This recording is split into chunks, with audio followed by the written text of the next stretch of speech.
देखो, तो आज का टॉपिक हो गया हैश फंक्शन और पासवर्ड हैश। हैश क्या होता है? क्योंकि पासवर्ड क्रैकिंग में हम लोगों को पासवर्ड क्रैकिंग जाने से पहले पासवर्ड हैश को समझना होता है। और पासवर्ड हैश क्या है, मैं आज इसका एक जस्ट बेसिक क्लास कर रहा हूँ, इतना एडवांस में नहीं जा रहा हूँ यहाँ पे। तो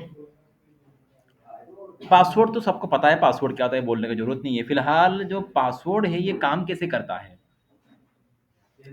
ये पासवर्ड सिक्योर्ड कैसे होता है, पासवर्ड का सिक्योरिटी का कंसर्न, मतलब सिक्योरिटी से जुड़ा हुआ बातें होता क्या क्या होगा, वो भी हम लोग डिस्कस करेंगे।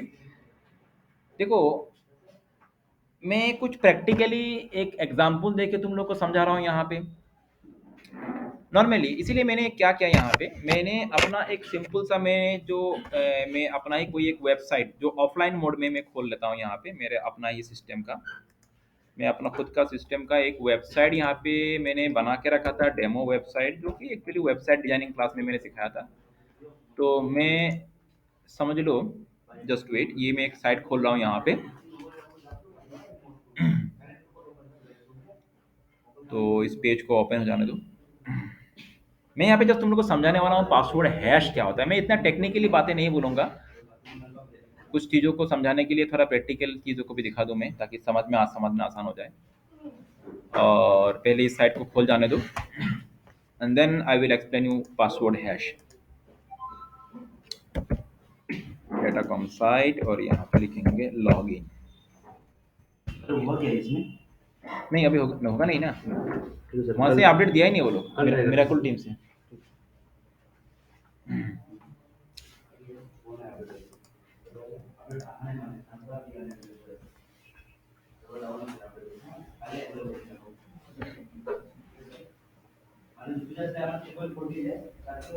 थोड़ा स्लो चल रही है। हाँ, तो जैसे देखो, मैं ये अभी मेरा ये साइट खुल रहा है, थोड़ा देर बाद ये भी खुल जाएगा। मेरा ये एक साइट है जो कि मैंने ऑफलाइन में बना के रखा है, ठीक है। एक वेबसाइट है, ये खुल चुका है ऑलरेडी अभी। एक सिंपल सा साइट है, ये जस्ट डेमो साइट है, ऑफलाइन में बना के रखा गया है इसको, इस साइट को, ठीक है। एंड यहाँ पे क्या हो रहा है कि ये जो साइट है, इस साइट में मैं लॉगिन कर रहा हूँ। ये मेरा साइट का लॉगिन पैनल है। इसी साइट का, कौन सा साइट का, इसी साइट का ये हो गया मेरा लॉगिन पैनल। ध्यान से सुनना मैं क्या बोल रहा हूँ। इसी साइट का मेरा ये लॉगिन पैनल। हैश को समझाना है, हम लोग को समझना है हैश क्या है, ठीक है। मैं इतना टेक्निकली हैश को नहीं समझाऊंगा, लेकिन एक ओवरव्यू उसका आना चाहिए कि हैश क्या होता है। तो यहाँ पे क्या करूंगा, ये मेरा साइट है और ये साइट का लॉगिन पैनल है। मतलब इस साइट में मुझे अगर किसी भी तरह का मॉडिफिकेशंस करना हो, क्योंकि I am the owner of this site, और मुझे अपना वेबसाइट में कुछ चेंजेस लाना है, कुछ मॉडिफिकेशंस लाना है, तो मुझे इस साइट का, अपना साइट का मुझे एडमिन पैनल को एक्सेस करना होगा। ये मैंने वर्डप्रेस में बनाया है, ये जो साइट मैंने बनाया है, किस में बनाया है, वर्डप्रेस में बनाया है। और इसी साइट को अगर मुझे मॉडिफाई, इसमें अगर कुछ चेंजेस लाना है, तो मुझे इसका वर्डप्रेस, इसका वर्डप्रेस डैशबोर्ड को मुझे एक्सेस करना होगा, मतलब मुझे लॉगिन करना होगा, ठीक है। सीधा सा बात है, क्योंकि मुझे, समझ लो, यहाँ पे एनी चेंजेस लाना है, तो उसके लिए मुझे इस वेबसाइट का वर्डप्रेस डैशबोर्ड वाला पेज को मुझे एक्सेस करना होगा, और उसके लिए मुझे लॉगिन करना होगा। ये मेरा लॉगिन विंडो है, ठीक है। वही मैंने साइट का यूआरएल डाला है, और लास्ट में मैंने लिख दिया login dot P H P. Site का यूआरएल तो मेरा वही है, सेम है, और यहाँ पे मैंने लॉगिन डॉट पी एच। तो यहाँ पे मैं क्या करूँगा, लॉगिन करूँगा। उसके लिए मुझे क्या करना होगा, अपना यूजर नेम पासवर्ड देना होगा, ठीक है। और मैं ये एग्जाम्पल क्यों ले रहा हूँ, क्योंकि यहाँ पे तुम लोग को वो हैश वाला चीज़ दिखेगा तुम लोग को, ठीक है। अच्छा, तो मैंने यहाँ पे अपना यूजर नेम रखा था डाटाकॉम। अच्छा, यूजर नेम तो कोई बात नहीं है, बात हो रहा है पासवर्ड का, ठीक है। और मैंने अपना जो पासवर्ड रखा है, पासवर्ड भी मैंने किस में रखा है, डाटाकॉम। मैंने अपना पासवर्ड जो है वो भी मैंने क्या, डाटाकॉम ही रखा है।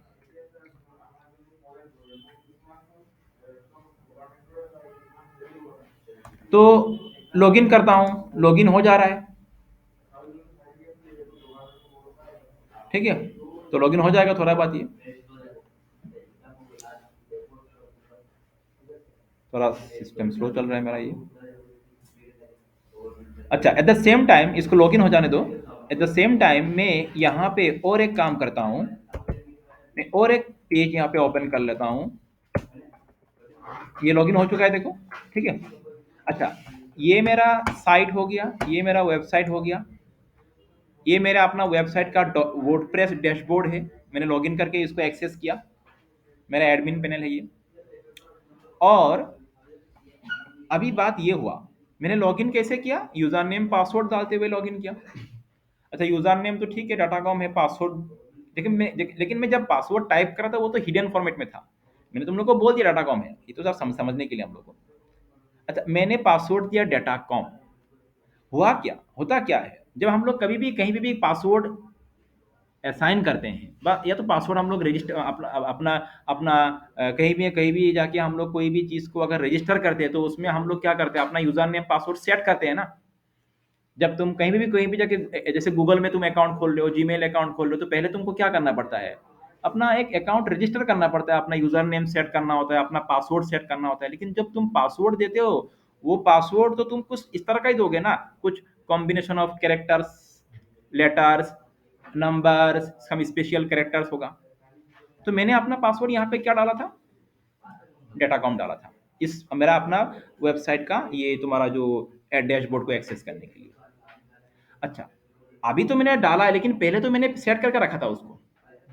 पासवर्ड तो मैंने अभी जस्ट यहाँ पे लॉगिन करने के लिए यूज किया, लेकिन पहले मैंने वो पासवर्ड पहले से ही मैंने वो क्या करके रखा है, सेट करके रखा है, कि जब भी मैं इस वेबसाइट में लॉगिन करूँगा, मैंने पहले से ही यहाँ पे एक अपना अकाउंट खोल के रखा है। मेरा अकाउंट का यूजर नेम होगा डाटाकॉम और मैंने पासवर्ड भी डाटाकॉम रखा है, जो कि ऑलरेडी सेव है। अच्छा, यहाँ पे और एक बात है, ये जो साइट में चला रहा हूँ, अभी तो मैं यहाँ पे ऑफलाइन में चला रहा हूँ ना, और ये जो पेज यहाँ पे खोल रहा है, अभी राइट नाउ मेरा जो सिस्टम है, ये जो मेरा सिस्टम, जिस सिस्टम में मैं अभी इस साइट को ओपन कर रहा हूँ, ये एक वेब सर्वर है। ये क्या है, वेब सर्वर। मैंने इसको एक टेम्पोररी वेब सर्वर बना के रखा है। और मतलब फिलहाल मेरा ये क्या है, टेम्पोररी एक वेब सर्वर है। मैं तुमको दिखा दूं, यहाँ पे मैंने जंप सॉफ्टवेयर को इंस्टॉल करके रखा है, और यहाँ पे अपाची सर्विस को रन करके रखा है, और माई एसक्यूएल सर्विस को मैंने यहाँ पे रन करके रखा है। ये क्यों किया, क्योंकि जब हम लोग Apache and my SQL service को जंप के थ्रू रन करेंगे, तो वो सिस्टम एक तरह से वेब सर्वर बन जाता है और डाटाबेस सर्वर भी बन जाता है। खैर, तुम लोग इतना समझ में ना भी आए कोई दिक्कत नहीं, हम लोग बस उस हैश को समझना है। तो फिलहाल मेरा ये क्या है, वेब सर्वर है, और ये एक क्या है, एक डेटाबेस सर्वर भी है। अच्छा, डेटाबेस सर्वर, डेटाबेस सर्वर का मतलब, वैसे वेब सर्वर तो समझ में आ रहा है, जहाँ पे क्या होता है, जिसके थ्रू वेबसाइट्स को होस्ट किया जाता है। वेब सर्वर में क्या होता है, वेब पेजेस को स्टोर किया जाता है, और उसके थ्रू, मैं इजीली समझा रहा हूँ चीज़ों को, इतना टेक्निकली बात नहीं बोल रहा हूँ। वेब सर्वर एक कंप्यूटर सिस्टम होता है, जहाँ पे वेब पेजेस होता है, और वहाँ उस पेजेस को उसी वेब सर्वर के थ्रू होस्ट करवाया जाता है, मतलब ऑनलाइन में उसको एक्सेस दिया जाता है, ठीक है। अभी तो मैं ऑनलाइन में नहीं हूँ, तो मैंने एक वेबसाइट बना के रखा है, और मैंने अपना वेबसाइट, अभी मुझे कहाँ से इसको होस्ट कराना है, मेरे सिस्टम को ही मैंने अभी वेब सर्वर बना के रखा है, और मेरे सिस्टम के थ्रू ही मैं अपना वेबसाइट को, वेब पेज को मैं होस्ट करा रहा हूँ। तो इसीलिए ये पेज खुल रहा है। तो ये जो पेज है, ये जो वेबसाइट है, ये कहाँ पे रखा हुआ है, मेरे ही सिस्टम पे है, क्योंकि ये मेरा सिस्टम अभी एक वेब सर्वर है, और उसी के थ्रू ये पेज होस्टिंग हो रहा है। क्लियर बात यहाँ तक। और यहाँ पे मेरा सिस्टम अभी सिर्फ वेब सर्वर ही नहीं है, ये एक डेटाबेस सर्वर भी है। ये क्या है, एक डेटाबेस सर्वर भी है। अच्छा, यहाँ पे डेटाबेस सर्वर का जरूरत कहाँ पर आ रहा है, डेटाबेस सर्वर में अभी तो हम लोग का डेटाबेस सर्वर का चैप्टर नहीं है, मैं जस्ट बोल दूं डेटाबेस सर्वर का काम क्या होता है, जहाँ पे डेटा स्टोर किया जाता है। देखो, डेटा तो तुम कहीं पे भी स्टोर कर सकते हो, लेकिन डेटाबेस सर्वर का कॉन्सेप्ट ही अलग है, ठीक है। एक एक मेंटेन वे में, एक समझ लो कि एक रिलेशनल वे में डाटा को स्टोर करना, मैनिपुलेट करना, डाटा को मॉडिफाई करना, रिट्रीव करने के लिए एक सॉफ्टवेयर होता है, और वो सॉफ्टवेयर को ही बोलते हैं डाटाबेस सॉफ्टवेयर। और वो सॉफ्टवेयर जहां पे इंस्टॉल रहेगा वही हो जाएगा डेटाबेस सर्वर, ठीक है। तो मेरा यहाँ पे क्या है, ये जो माई एसक्यूएल वाला सर्विस, ये इसको रन किया गया है। तो इसको रन करते ही मेरा सिस्टम मतलब क्या बन चुका है, अभी एक डेटाबेस सर्वर बन चुका है। और डेटाबेस सर्वर क्यों बनाया गया है, क्योंकि मुझे डेटा मेंटेन करना है। तो डेटा मतलब कुछ भी हो सकता है, ठीक है, अभी इतना ब्रॉडली मैं डेटाबेस सर्वर के बारे में नहीं बोल रहा हूँ। यहाँ पे हम लोगों ने डेटाबेस सर्वर इसको क्यों बनाया है, क्योंकि मुझे ये जो वेबसाइट में लॉगिन करने के लिए जो यूजर नेम एंड पासवर्ड, ये तो मुझे कहीं ना कहीं सेव करके रखना होगा ना। Clear what I am saying? थोड़ा देर पहले मैंने यहाँ पे लॉगिन किया था, लॉगिन करने के टाइम मैंने यूजर नेम पासवर्ड डाला था, और ये यूजर नेम पासवर्ड डेफिनेटली मेरा इस सर्वर पे, मेरा इस डेटाबेस सर्वर पे, मतलब ये यूजर नेम पासवर्ड कहाँ स्टोर्ड है, वो डेटाबेस सर्वर पे जाके स्टोर्ड है। और फिलहाल तो मेरा यही सिस्टम मेरा डेटाबेस सर्वर भी है, वेब सर्वर भी है, as well as database server भी है। तो मेरा इसी सिस्टम में ये user name and password stored है, सेव है। क्लियर? अच्छा, तो यहाँ तक क्लियर हो चुका है। मेरा यूजर नेम क्या था, डेटाकॉम, पासवर्ड क्या था, डेटाकॉम। अच्छा, जब मैंने सेव किया था, जब फर्स्ट टाइम के लिए मैंने अपना यहाँ पे लॉगिन यूजर क्रिएट किया था डाटाकॉम नाम से, तो डाटाबेस सर्वर में जाके सेव हुआ, और वो डाटाबेस सर्वर को मैं यहाँ पे तुमको एक्सेस करके दिखाता हूँ। मेरा इस सिस्टम में जो डाटाबेस सर्वर चल रहा है, सर्विस चल रहा है, तो उसको एक्सेस करने के लिए ये उसका पेज है। सॉरी, ये थोड़ा हो चुका है, ये ठीक है। ये मैंने अपना सिस्टम का डेटाबेस सर्वर का मैंने एक्सेस किया, समझ लो। ठीक है, यहाँ पे लिखा है ना, डाटाबेस दिख रहे हो यहाँ पे, ठीक है। अच्छा, डेटाबेस सर्वर में क्या है, वो जो यूजर नेम एंड पासवर्ड मेरा वेबसाइट से जुड़ा हुआ जो यूजर नेम एंड पासवर्ड, वो क्या है, डेटा ही तो है ना। अच्छा, वो कहाँ पे सेव है अभी, डेटाबेस सर्वर पे सेव है, वो वेब सर्वर पे नहीं। ध्यान सुनना मैं क्या बोल रहा हूँ, वेब सर्वर पे तो मेरा वेब पेजेस रखा हुआ है। ये जो अभी ये जो पेज है, ये पेज कहाँ से आ रहा है, वेब सर्वर से। लेकिन जो यूजर नेम एंड पासवर्ड मैंने क्रिएट किया था, वो कहाँ पे सेव है, डेटाबेस सर्वर पे save. Now clear? Right now मेरा यही सिस्टम वेब सर्वर भी है और डेटाबेस सर्वर भी है। उसके लिए मैंने ये दो सर्विस रन करके रखा है। इससे मेरा अपाचे सर्विस रन करते ही ये डाटा वेब सर्वर बन गया, और ये सर्विस रन करते ही ये डेटाबेस सर्वर बन गया। तो ये मेरा डेटाबेस सर्वर को मैंने एक्सेस किया। अभी चलो देखते हैं, वो जो मैंने यूजर नेम मैंने पासवर्ड सेव किया था, पहले से रजिस्टर करके रखा, डेफिनेटली मेरा यहीं पे कहीं पे सेव है वो, क्योंकि यही तो डाटाबेस सर्वर है ना, और इसको मैंने एक्सेस किया, और यहीं पे कहीं पे वो डाटा डाटा सेव है मेरा। अच्छा, मेरा जो ये वेबसाइट है, ये क्या है, डेटाकॉम साइट। इस वेबसाइट का नाम क्या है, यहाँ पे दिखा हुआ है डेटाकॉम साइट। डोमेन नेम क्या है इसका, डेटाकॉम साइट। तो यहाँ पे बहुत सारा डेटाबेजेस है, यहाँ पे अलग अलग वेबसाइट का अलग अलग डेटाबेजेस है। हर वेबसाइट के लिए अलग अलग डेटाबेस बनता है, ठीक है। तो इस वेबसाइट के लिए, डेटाकॉम साइट नाम का वेबसाइट के लिए, डेटाकॉम साइट नाम से एक डेटाबेस भी है। क्लियर ना? Which one is the database, you can see here. इसके लिए ये डेटाबेस है, डेटाकॉम, ये वाला डेटाकॉम साइट, इस वेबसाइट के लिए। और इस डेटाबेस को अगर मैं यहाँ पे ये प्लस वाला जो तुमको दिख रहा है, इसको अगर मैं एक्सपैंड करूँ, तो यहाँ पे कुछ और भी तुमको इस तरह से ऑप्शंस मिलेगा। और इस डेटाबेस के अंदर ये सारा अलग अलग क्या है, टेबल्स है, इसको हम लोग टेबल बोलते हैं। और एक टेबल हो गया यूजर्स वाला टेबल। डेटाबेस के अंदर क्या होता है, टेबल होता है, और टेबल के अंदर रॉ, और रॉ में ही तुम्हारा एक्चुअल डाटा एग्जिस्ट करता है, उसका रिकॉर्ड बोलते हैं यहाँ पे। डेटाबेस सर्वर का क्लास नहीं है, इसलिए मैं इतना डिटेल्स में नहीं जा रहा हूँ, जस्ट हैश को समझाने के लिए आ रहा हूँ, ताकि थोड़ा समझ में आ जाए हैश। तो डेटाबेस सर्वर ये हो गया, डेटाबेस सर्वर में ये मेरा हो गया डाटाकॉम साइट नाम का डेटाबेस, उसके अंदर ये हो गया WP यूजर का नाम का टेबल, और इस टेबल में वो एक्चुअल डाटा एग्जिस्ट कर रहा है। डेटा मीन्स वो यूजर नेम एंड पासवर्ड, क्योंकि ये यूजर वाला डेटाबेस है ना, तो यूजर एंड पासवर्ड का जो रिकॉर्ड वो कहाँ पे सेव है। मैं अगर इसको क्लिक करूं, यहाँ पे मैंने क्लिक किया, मैंने, तो ये देखो ये रिकॉर्ड मेंटेन है। यहाँ पे देखो यूजर लॉगिन नेम क्या है, क्या है, डेटाकॉम। अच्छा, पासवर्ड क्या है, देखो पासवर्ड ध्यान दो, पासवर्ड को ध्यान दो, पासवर्ड समझ में आ रहा है। पासवर्ड तो मैंने ये सेव नहीं किया था, मैंने तो इस नाम से तो पासवर्ड मैंने दिया नहीं था, मैंने क्या दिया था, डेटाकॉम।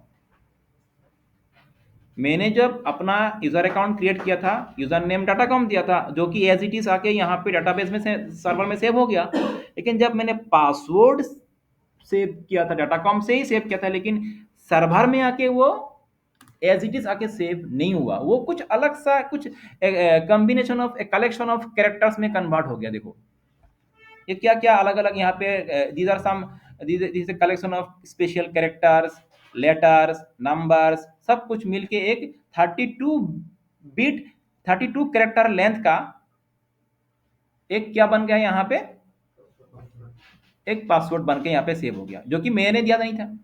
तो हुआ ये क्या हुआ, मतलब मैंने जो पासवर्ड सेव किया था डेटाकॉम नाम से, वो एज इट इज, उसको प्लेन टेक्स्ट फॉर्मेट बोलते हैं, जैसे मैंने यहाँ पे दिखा रहा हूँ एग्जाम्पल के हिसाब से।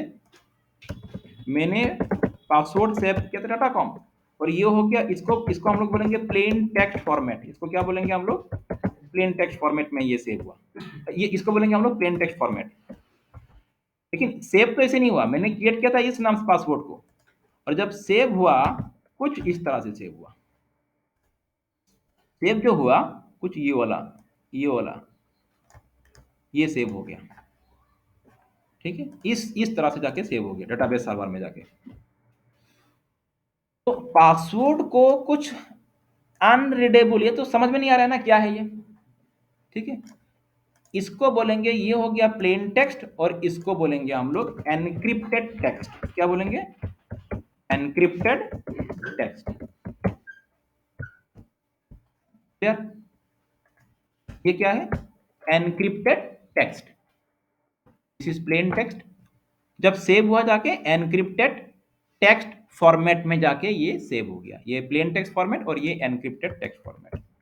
अच्छा, एनक्रिप्टेड टेक्स्ट फॉर्मेट में कैसे चेंज हो गया ये, तो इसके बिहाइंड में रेस्पॉन्सिबल है कुछ फंक्शंस, कुछ एल्गोरिदम्स,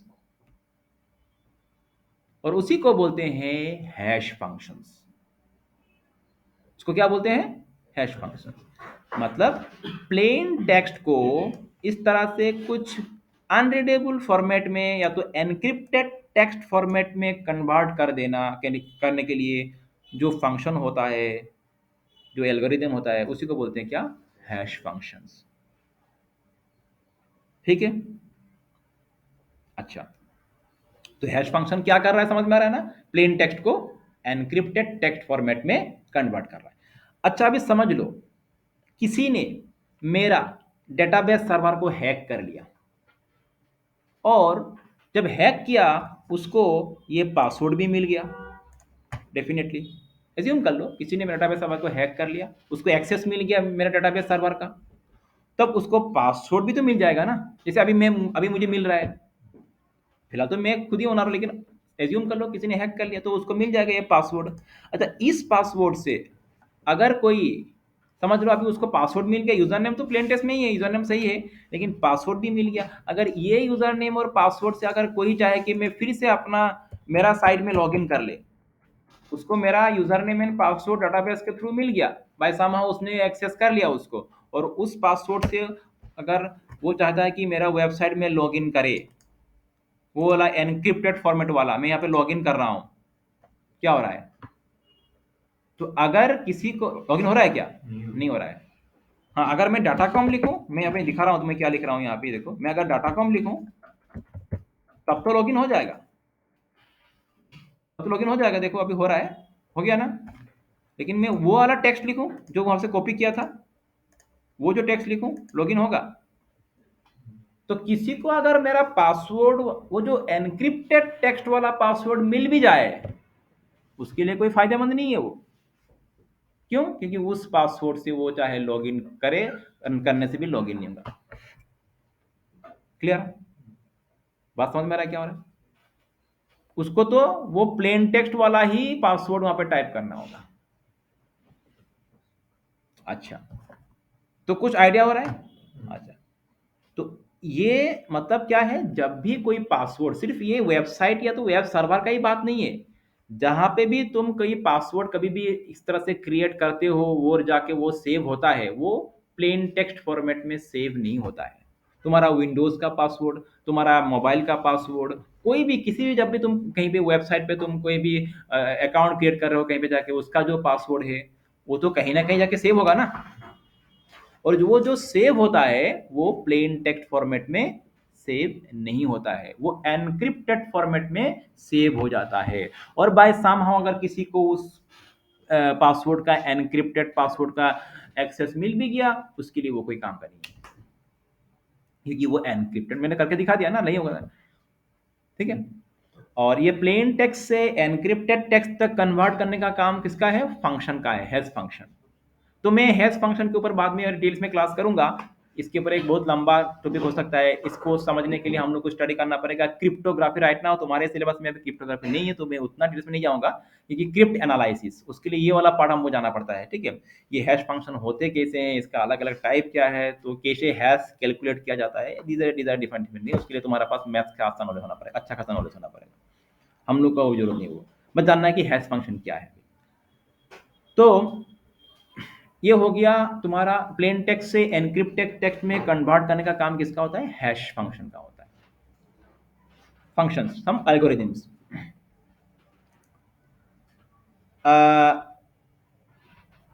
अच्छा, अभी सवाल ये है, अब समझ लो किसी को वो एनक्रिप्टेड फॉर्मेट का एनक्रिप्टेड टेक्स्ट मिल गया, तो उसके लिए तो वो एनक्रिप्टेड टेक्स्ट कुछ काम का नहीं है। हाँ, एक बात है, यहां से प्लेन टेक्स्ट से एनक्रिप्टेड टेक्स्ट में, प्लेन टेक्स्ट से क्या हो रहा है, ये एनक्रिप्टेड टेक्स्ट में कन्वर्ट हो रहा है, इसको बोलते हैं एनक्रिप्शन। अगर उल्टा कर दिया जाए तो डिक्रिप्ट। ठीक है। मतलब फिर से अगर इस एनक्रिप्टेड टेक्स्ट से, अगर समझ लो किसी को ये एनक्रिप्टेड टेक्स्ट मिला, और उसने अगर उस एनक्रिप्टेड टेक्स्ट से उसका ओरिजिनल प्लेन टेक्स्ट को निकाल लिया उसने, समझ लो बाय समहाउ, उसको बोलते हैं डिक्रिप्ट करना। डिक्रिप्ट करना तो मतलब क्या है? डिक्रिप्ट करना पड़ेगा। किसी को अगर एनक्रिप्टेड टेक्स्ट मिला, तो उसको क्या करना पड़ेगा? उसको डिक्रिप्ट करना पड़ेगा, उस ओरिजिनल प्लेन टेक्स्ट को निकालने के लिए, तभी जाके उसके लिए फायदेमंद होगा। और अगर बाय समहाउ उसने डिक्रिप्ट कर लिया, समझ लो ये पॉसिबल है, हो भी सकता है डिक्रिप्शन, और उसने अगर कर लिया, तो उसको तो पासवर्ड मिल गया, और पासवर्ड मिला मतलब ही कैन गेन, उसको एक्सेस मिल जाएगा तुम्हारा वेबसाइट का, and he can do anything, not only website, जब जहां पे भी हो उसका एक्सेस मिल जाएगा, और वो उस अकॉर्डिंगली वो सब कुछ कर पाएगा, तुम्हारा सब कुछ चेंज कर पाएगा। तो बात ये है, तो एनक्रिप्शन के लिए हैश फंक्शन, और इसका डिक्रिप्शन भी पॉसिबल है। अच्छा, डिक्रिप्शन का बाद में बात आएगा। हम लोग पासवर्ड क्रैकिंग में क्या सीखेंगे? यही तो सीखेंगे, डिक्रिप्ट करना। हमारा जो चैप्टर है पासवर्ड क्रैकिंग, तो उसमें हम लोग क्या करेंगे? देखो, पासवर्ड को लाना कोई बड़ा काम हो सकता है, तुम ला भी सकते हो, इसे लाना भी इतना आसान काम नहीं है। किसी का एनक्रिप्टेड टेक्स्ट फॉर्मेट पासवर्ड को लाना भी आसान नहीं है। अगर बाय समहाउ किसी ने ले लिया, उसको गेन एक्सेस, उसको एक्सेस ले लिया, उसको मिल गया, तो उसको डिक्रिप्ट भी करना पड़ेगा, और यही मेन चैलेंजिंग टास्क है, उसको डिक्रिप्ट करना, मतलब उसको क्रैक करना। ठीक है। तो पासवर्ड क्रैक करना, तो ऐसा नहीं कि तुम हर पासवर्ड को क्रैक कर लोगे, टेक्निक्स है इसका, इसके लिए अलग अलग टूल्स भी है। तो ऐसा ऐसा नहीं है कि तुम वो टूल्स पता है, टेक्निक पता है, तुम कोई भी पासवर्ड क्रैक कर लोगे, नॉट पॉसिबल। वो पॉसिबल कब होगा? जब तुम्हारा जो पासवर्ड है उसका स्ट्रेंथ वीक होगा। अगर पासवर्ड का स्ट्रेंथ स्ट्रांग है, तो वो पासवर्ड किसी को, वो एनक्रिप्टेड पासवर्ड अगर किसी को, एनक्रिप्टेड हैश अगर किसी को मिल भी जाए, वो डिक्रिप्ट करना आसान नहीं है, पॉसिबल नहीं होगा इतना आसानी से। नहीं तो कोई भी किसी का पासवर्ड को क्रैक कर लेता, होता कि नहीं? ये तो हो ही जाता, सभी लोग का अकाउंट हैक हो जाता। तो ऐसा नहीं हो रहा है ना। हाँ, हो रहा है कहाँ पे? जहाँ पे वीक है। कहाँ पे हो रहा है? जिसका पासवर्ड, जिसने जिसने आप, इसीलिए तो ये रेकमेंडेड है कि तुम कभी भी अपना सिस्टम, जहाँ पे भी पासवर्ड तुम असाइन कर रहे हो, वो पासवर्ड कभी भी वीक मत रखना, इसको स्ट्रांग एनफ रखना। अभी स्ट्रांग कैसे होता है उसके ऊपर हम लोग अलग क्लास करेंगे, पासवर्ड स्ट्रांग कैसे बनाया जा सकता है। ऐसे ही पता है हम लोगों को, पासवर्ड तुम लेंथ उसका बड़ा रखो, उसका पासवर्ड का लेंथ, मैक्सिमम लेंथ उसको मेंटेन करो। उसमें तुम special characters, letters, numbers, upper case, lower case, ये सभी कॉम्बिनेशन को अप्लाई करो। You have to change your password periodically, time to time अपना पासवर्ड को चेंज करते रहो। प्रीवियस यूज्ड पासवर्ड को यूज मत करो। एक जगह पे जो पासवर्ड यूज किया, दूसरी जगह पे उसको यूज मत करो। एक वेबसाइट पे जो तुमने पासवर्ड दूसरे में इस तरह का बहुत सारा बातें ये तुम फॉलो कर सकते हो तुम लोग। ये स्ट्रॉन्ग पासवर्ड कॉन्सेप्ट के अगर हिसाब से जाना है तुमको। और अगर वीक पासवर्ड करोगे, कभी भी अपना नाम से मिला जुला, अपना बर्थडे, अपना बर्थ डेट, अपना लोकेशन, अपना बर्थ प्लेस, मैक्सिमम लोग तो यही रखते हैं ना। अपना अपना नेम से जुड़ा हुआ, अपना जगह से जुड़ा हुआ, अपना बर्थ डेट से जुड़ा हुआ, इस तरह से चीज़ों से जुड़ा हुआ पासवर्ड असाइन करते हैं।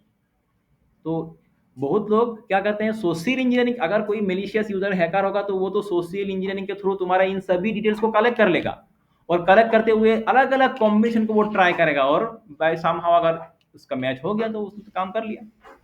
इसीलिए जब पासवर्ड रखते हैं ना कभी भी, इसलिए रैंडम कैरेक्टर्स यूज करना है। अपना खुद का डिटेल से जुड़ा हुआ कोई भी कैरेक्टर वर्ड वहां पे यूज नहीं करना है। तो ये सब बेसिक बातें हैं, जानना जरूरी है तुम लोगों को। इसलिए पासवर्ड, और अगर तुम ये मेंटेन करोगे, कोई भी तुम्हारा पासवर्ड क्रैक नहीं करेगा। आसान नहीं है पासवर्ड क्रैक करना स्ट्रॉन्ग पासवर्ड को। समझ में आएगा धीरे धीरे, वो भी मैं प्रैक्टिकली दिखाऊंगा समझ में।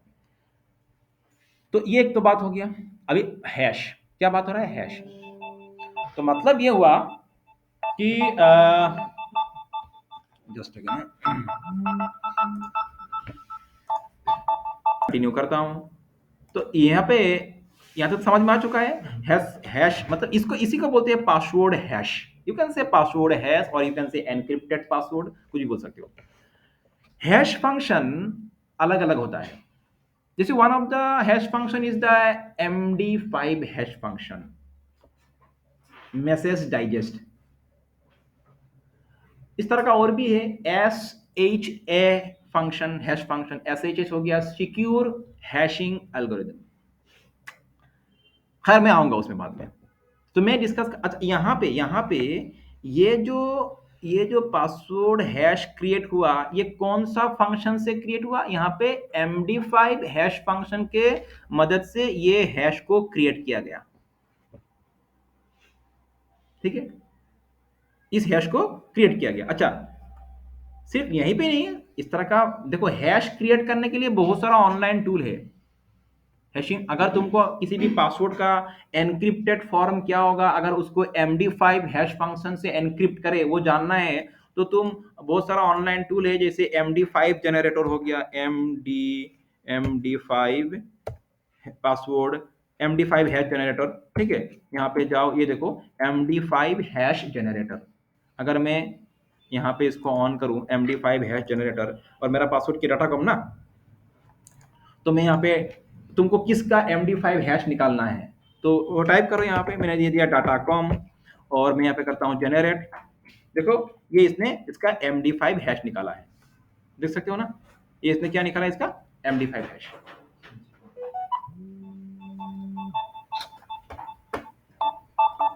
तो इस तरह से तुम किसी, ओके। तो देखो मैंने क्या किया, अभी थोड़ा देर पहले ये यहाँ पे मैंने थोड़ा चेंज कर दिया। मैं समझा रहा हूँ, मैं फिर से करके दिखाता हूँ तुम लोगों को। एक्चुअली क्या है, ये जो हैश है, मैंने इस है, क्योंकि मैं यहाँ पे तुम लोगों को अभी देखो, ये डाटाकॉम का मैंने MD5 हैश जनरेटर टूल में जाके, वेबसाइट में जाके इसका हैश दिखाया। कौन सा, देखो MD5 हैश। ठीक है, और यहाँ पे इसका MD5 हैश क्या बन रहा है, ये बन रहा है ना। ठीक है, क्लियर। और ये जो हैश है और ये जो हैश है, दोनों सेम है कि नहीं, देखो सेम है ना। लास्ट में 0E4 है, यहाँ पे देखो लास्ट में 0E4 है। लेकिन थोड़ा देर पहले ये दूसरा था, लेकिन हैश क्यों, क्योंकि यहाँ पे MD5 हैश यूज नहीं हो रहा था इस पासवर्ड को सेव करने के लिए। कौन सा पासवर्ड को, डाटाकॉम पासवर्ड को। तो मैंने मैन्युअली इसको MD5 हैश के थ्रू इसको चेंज, मैं दिखा दूं कैसे किया मैंने। यहाँ पे एक बार फिर से मैं यहाँ पे एडिट पे किया, तुम लोग को ये करने का जरूरत नहीं, जो समझाने के लिए मैंने ये पासवर्ड टाइप किया। यहाँ पे मेरा जिस पासवर्ड को मुझे सेव करना है, क्या पासवर्ड, डाटाकॉम, और यहाँ पे मैंने इसका हैश अलग अलग, यहाँ पे फंक्शन देखो, यहाँ पे दिख रहा है फंक्शन से अलग अलग हैश फंक्शन है। मैंने कौन सा यूज किया, यहाँ से मैंने MD5 हैश फंक्शन को यूज करके इसको, पहले दूसरा फंक्शन में, हैश फंक्शन में ये सेव हो रहा था। ठीक है, तो कहाँ पे चला गया ये, MD5 नीचे होगा, हाँ ये MD5। ठीक है, तो MD5 हैश फंक्शन के थ्रू मैं डाटाकॉम पासवर्ड को सेव कर रहा हूँ यहाँ पे।